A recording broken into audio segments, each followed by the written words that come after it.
দেখি শান্তি, শান্তি দই খাচ্ছে।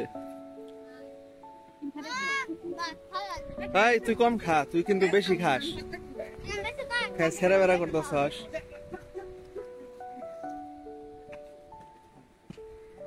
রাফি খালি দই হেসা মারতেছে মুখে।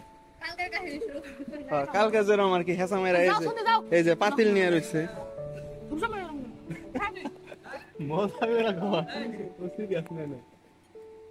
রাফি দই হেসা মারে, যে পাতিল তো আছে, খালি হেসা মারে এমনি করে।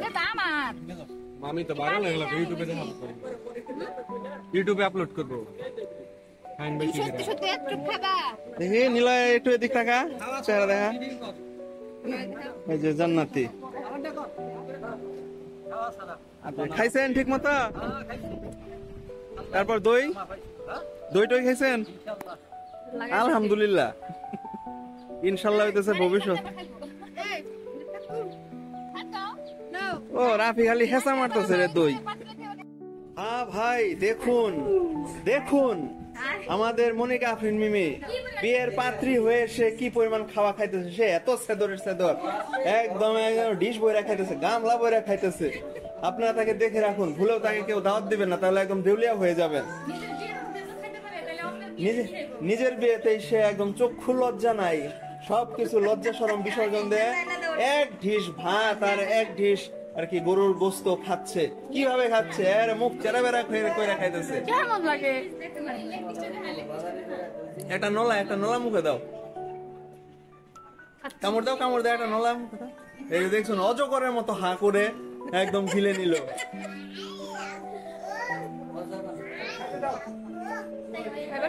তোমার অনুভূতি কেমন, তুমি যে এতগুলা খাবার খাচ্ছ? ও বড়াড়ি এতড়ি বাদ জীবনেও দেখে নাই।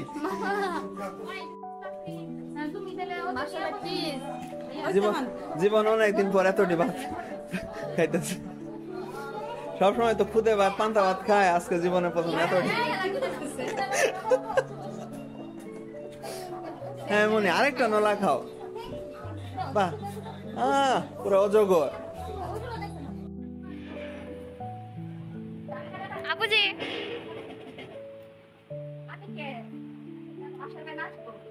ভাই ওই জায়গায় দাঁড়ায় নাচো। গোলাপ পুজ ওই জায়গায় যাও। কি হলো?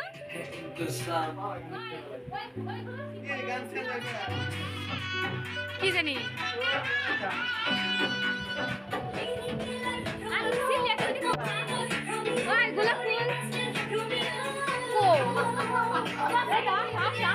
আমি গাঁদা বলছিলাম।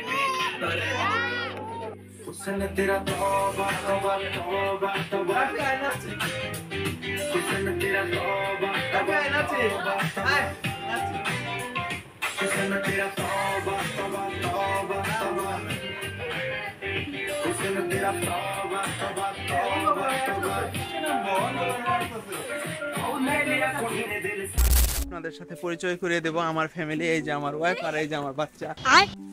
আমি এতদিন বিয়ে করে লুকিয়ে রেখেছিলাম, এতদিন প্রকাশ্যে আনিনি, আজকে আনলাম আপনাদের সবাইকে দেখার জন্য। এখন 4:30 বাজে, 4:30 বাজে না? আমরা হচ্ছে মুরব্বীরা সবাই আমাদেরকে ফেলে একে একে পলিয়ে গেছে। তা আমরা একমাত্র এই জামাই বউকে আর কি নিয়ে ফেরত নিয়ে যাব ফিরে নিতে। তো আমরা যে কয়জন আছি তার মধ্যে আবার নামছে বৃষ্টি। শুধু দেরি হচ্ছে কিসের জন্য, গাড়ির জন্য না কিসের জন্য আমরা জানি না। তোমরা কি জানো কিসের জন্য আমাদের দেরি হচ্ছে? এরপর আমরা গাড়ি আসার অপেক্ষায় বসে রইলাম। তো শুধু তো বসে থাকা যায় না, এই জন্য একটু একটু ছবিও তুললাম, এদিক ওদিক ঘুরলাম। যাওয়ার অপেক্ষায় বসে আছি, কিন্তু কিসের জন্য যে দেরি হয়েছে তাও বুঝতেছি না। এই যে গাড়ি কিন্তু সব চলে এসেছে, সামনে আরেকটা গাড়ি আছে, আমি একটা গাড়িতে বসে আছি। কিসের জন্য যে দেরি হইতেছে বুঝতেছি না।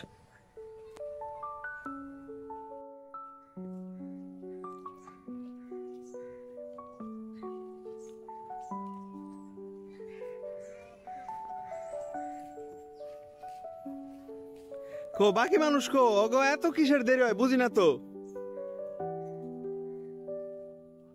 এরপর ফাইনালি যাত্রা শুরু হলো। আমরা সারা রাস্তা, আমি তারপর নিলয়, আমরা পিচ্চি পোলাপান যেগুলো আছে সেগুলো নিয়ে একটা গাড়িতে উঠছিলাম। সারা রাস্তা গাড়িতে গান বাজাইতে বাজাইতে আসছি। পরে বাসায় আসার আগে আবার সেই আগের মতো সেই ভাঙা জায়গায় পুলসিরাত পার হওয়ার আগে আমরা সবাই গাড়ি থেকে নেমে গেলাম, তারপর গাড়ি পাস করে গেল, দেন তারপর ওটা আমরা পায়ে হেঁটে পার হয়ে আবার গাড়িতে উঠলাম। হাই পুষ বাদ দিয়ে কাম কর। এখানে কি পিঠা বানানো হচ্ছে? মিষ্টি পিঠা নাকি ঝাল পিঠা? ঝাল পিঠা, মাংস সমুচা। আচ্ছা ঠিক আছে। এই তো হোমমেড, এটার নাম কি? মাংস সমুচা পিঠা। আমাকে টেস্ট করতে দেওয়া হলো, দেখি খেয়ে দেখি কি রকম মাংস সমুচা পিঠা। পিঠাটা ভালোই ছিল, মজা ছিল, মচমচে। তো গতকালকে থেকে এত ভিডিও করছি দেখে এরপরে একটু অফ গেছি, ভিডিও টিডিও অফ। এরপর ঘন্টাখানেক একটু রেস্ট নেওয়ার পরে তারপর রাতের বেলা মানে 7টার দিকে প্ল্যান হলো আমরা সবাই মিলে একটু হাঁটতে যাব। এই যে ভাই, অনেকক্ষণ ধরে একটা কথা ভাবতেছি, আপনার পিছনে যে লাইট জ্বলতেছে,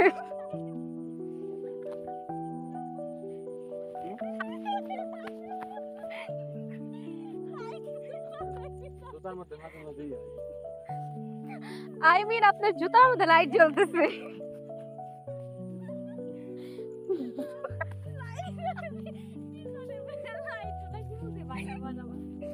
কেন সে কি জোনাকি পোকা? দেখে জোনাকি ভেবে বলতেছে যাই হোক, সরি।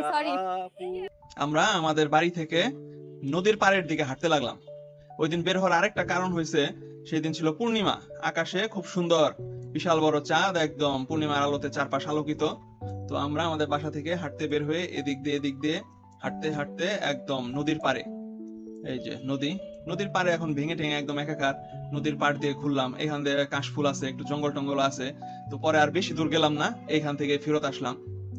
তো ফেরত আসার সময় এই যে এই জায়গাতে অ্যাকচুয়ালি আর কি এই কথাটা, মানে জামাইয়ের সাথে তার একজন ভাই নাকি ভাগনা, এক্স্যাক্টলি আমার খেয়াল নাই, তার নাম শরীফ।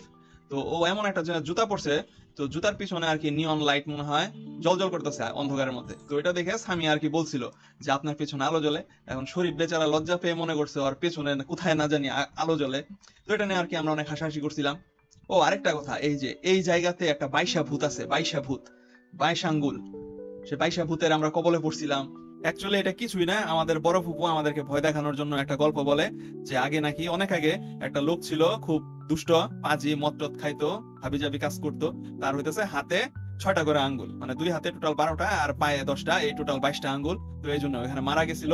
মারা যাওয়ার পর নাকি ওইখানে আর কি রাস্তার ওই জায়গাতে কবর দিছিল, এই জন্য তার নাম হয়েছে বাইশা ভূত। এই জায়গাতে যে চলাচল করে তাকে নাকি আর কি ভূতে ভয় দেখায়।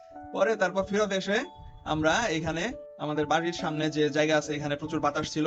তো সেই বাতাসের মধ্যে বসে সবাই মিলে 2 দলে ভাগ হয়ে গানের কলি খেললাম। তো গানের কলি খেলতে খেলতেই রাত প্রায় 9টা বেজে গেছে, 9:30টার মতো বেজে গেছে। তো গানের কলিটা খেলে অনেক মজা লাগছে, যদিও আমরাই পারছি, যেহেতু আমি একজন গানের রাজা, আমার সাথে ওরা পারে না, ওরা প্রচুর চুরামকি করছে। যদিও আমরা খেলাতে 2-0 জিতছি, কিন্তু আমাদের প্রতিপক্ষ মানে জামাই রাজা শিকদার আর সামিয়া, তারপর আমাদের কি যেন নাম, শরীফ, তো ওরা যারা ছিল ওরা এই পরাজয় মেনে নেয়। ওরাও জোর করে বলে না, খেলায় ড্র হয়েছে, ওরাও 2 আমরাও 2। পরে যাই হোক, খেলা মজা লাগছে, এই হলো গিয়ে কথা। তো খেলা টেলা শেষে তারপর রাতে আরেকটা ভুরি ভোজ হইলো, খুব ভালো মতো খাওয়া দাওয়া হইলো। পরে তারপর সেদিনকার মতো ঘুমায় গেলাম খাওয়া দাওয়া শেষ করে। নিলয় আমার সাথে ছিল, রাতে আমার সাথে ছিল। আর এই যে এখন যে ভিডিওটা দেখতেছেন, নিলয় নাচতেছে আমার ঘরে, এটা অনেক আগের ভিডিও, 2020-এর আর কি ভিডিও এটা। তখন নিলয় একটু ছোট ছিল।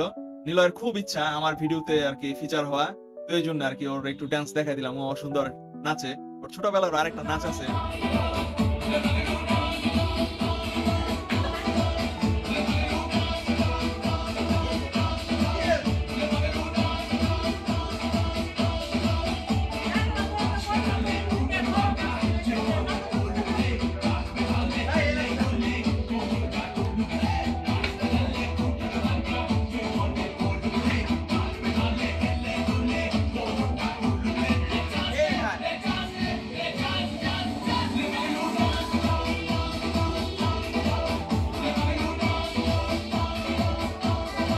তো এইভাবেই সেদিনকার দিনটা ফুরায় গেল। কত তারিখ? 21 তারিখ মনে ছিল, 21 সেপ্টেম্বর বিরিয়ানির দিন শেষ। এর পরের দিন যা হলো সেই গল্প বলবো পরবর্তী ভিডিওতে।